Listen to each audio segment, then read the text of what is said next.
It was the year 1912. Abraham Pandithar, a Tamil musicologist, was trying to organize one of the first conferences to study Carnatic music. Traditional music at that time was largely an oral tradition. It would pass on from the guru to the disciple. But Pandithar wanted to get into the heart of Carnatic music. He wanted to codify it mathematically and scientifically. And he said, can we dig deeper into the theory of this music? Can we get experts together to discuss and agree on how we scientifically understand the ragas? And then he also wanted to publish these findings using modern printing presses so that people across India could access this knowledge of music. He succeeded. Abraham Pandithar went on to organize and sponsor, with his own funds, at least 6 Carnatic music conferences in Thanjavur. It got the attention of the press. The newspaper The Hindu carried an article on the first conference in May 1912, and 100 years later, in May 2012, again they did an article to celebrate 100 years since the first Carnatic music conference had been organized in India. He used his own money to construct a special building where people could meet for these conferences.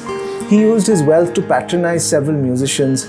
He brought together pundits and scholars to present papers, present lectures on Indian music. For example, Muttaya Bhagavatar, a famous Carnatic music composer, was a prominent member at Pandithar's conferences.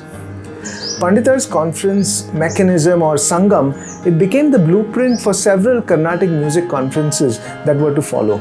He brought together the conference findings in a book called Karunamrita Sagaram. It was massive. It was 1,346 pages long. You can find it online.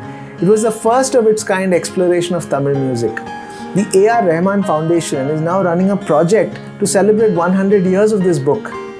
He also published a list of names of experts in South Indian music. That list is 57 pages long.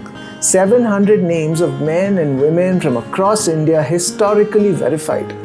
The best list published until then had only 77 names. You can imagine what kind of organizer and collector he was. Pandithar's work reached the ears of Sir Madhav Rao. Madhav Rao was the Diwan of Baroda, and in 1916 Madhav Rao organized an All India Music Conference under the chairmanship of the Gaikwad of Baroda. And Pandithar with his daughter was a very honored invitee, and this is what the Diwan said of Pandithar. He says what Abraham Pandithar has done is in line with the modern spirit of democracy, because he was helping transfer patronage of fine arts from the hands of kings and rulers to the hands of the common people. Pandithar passed away in 1919. There is a road still named after him in Thanjavur, and his message lives on. He took the lead in publishing texts and leading scientific discussions. You can't be salt and light unless you have something to contribute and share, and that comes with deep study and investment of time and investment of effort. He was also very innovative in mobilizing the knowledge systems of his time to create awareness. He was very inclusive. His conferences had people with multiple views, with different social orientations, different religious backgrounds. Collaboration, partnerships, they're very important in the creative process.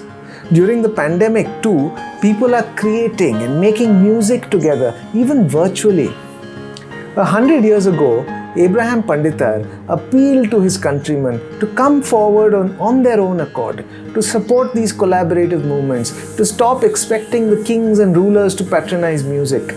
The common people should start supporting it.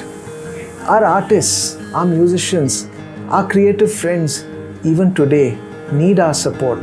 They need our partnership.